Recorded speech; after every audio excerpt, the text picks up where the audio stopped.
हमारे बीच मौजूद हैं राज्यसभा के उपसभापति।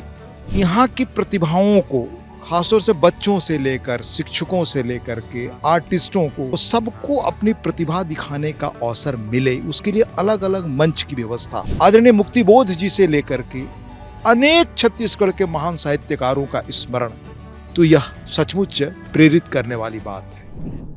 नमस्कार। रायपुर साहित्य उत्सव की धूम है और आज से रायपुर साहित्य उत्सव का शुभारंभ हो चुका है। हमारे बीच मौजूद हैं राज्यसभा के उपसभापति और देश के ख्यातिलब्ध पत्रकार रहे आदरणीय हरिवंश जी।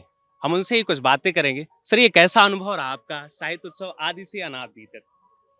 बहुत श्रेष्ठ आयोजन,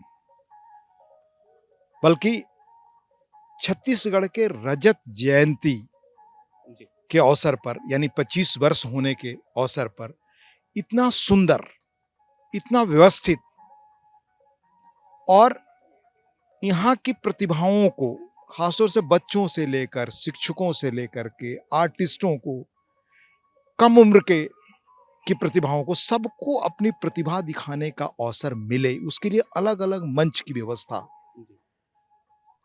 और यहाँ के जो पुरखे साहित्यकार हुए हैं, 36 लोगों की अलग से उनकी तस्वीरें, उनके योगदान के बारे में उन्हें स्मरण करना। यहाँ के महान साहित्यकार विनोद जी जो नहीं रहे, उनके नाम पर मुख्य पंडाल का आयोजन।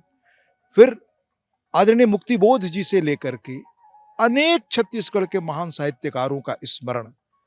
इस तरह से कोई सरकार अपनी प्रतिभा को निखारने के लिए, बच्चों को प्रेरित करने वाले, आने वाली पीढ़ियों के लिए और जनता को बेहतर ढंग से सजग करने के लिए करे, उसकी सराहना होनी चाहिए। मैं यहाँ के आदरणीय मुख्यमंत्री, उनकी सरकार और उनके मार्गदर्शन में जिस तरह का सुंदर आयोजन हुआ है, उसके लिए बधाई देता हूँ। खुद आदरणीय मुख्यमंत्री जी ने अपने भाषण में माखनलाल चतुर्वेदी जी ने कैसे अपनी मशहूर कविता लिखी थी, उसका उल्लेख किया और अनेक साहित्यकारों के योगदान के बारे में बताया। राजनांदगांव गांव में किस तरह से मुक्तिबोध जी का उनकी स्मृति में उनके घर को किस रूप में पहले की सरकार ने बनाया था, उसका उल्लेख किया। और खुद हर स्टॉल पर जाकर के देखा कि किस तरह से हमारी प्रतिभाओं को निखरने का मौका मिले, तो यह सचमुच प्रेरित करने वाली बात है। अलग अलग स्टॉल्स लगे हुए हैं, अलग अलग यहाँ की कलाकृतियां, इन सब के बीच देखकर लगा कि छत्तीसगढ़ आज भी अपनी संस्कृति, अपनी भाषाओं के प्रति, अपने साहित्य के प्रति कितना सजग है और राज्य उसको आगे बढ़ाने के लिए कितना कुछ कर रहा है, विकास के साथ साथ वह प्रेरित करता है। वंदे मातरम के 150 साल पूरे हो चुके हैं और प्रधानमंत्री नरेंद्र मोदी बारंबार ये उल्लेख करते हैं कि औपनिवेश की मानसिकता से हमें मुक्त होना है।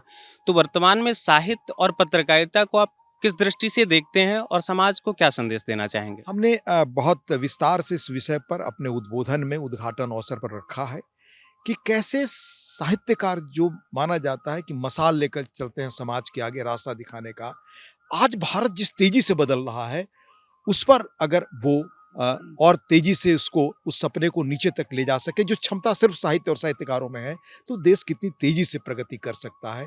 मैंने उनकी भूमिका का सिर्फ उन्हें स्मरण कराया। निश्चित तौर से इस आयोजन के बाद हमारे यहाँ इन चीज़ों पर एक नए ढंग से हम फिर सोचेंगे, संकल्प समाज के अंदर पैदा करेंगे कि कैसे हम देश को बनाएं।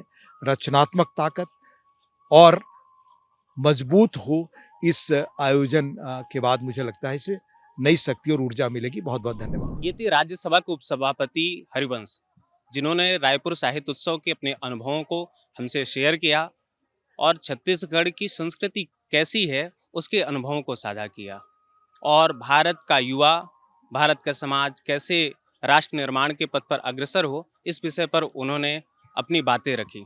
कैमरामैन रोहित श्रीवास्तव के साथ कृष्ण मुरारी त्रिपाठी अटल, IBC 24 रायपुर।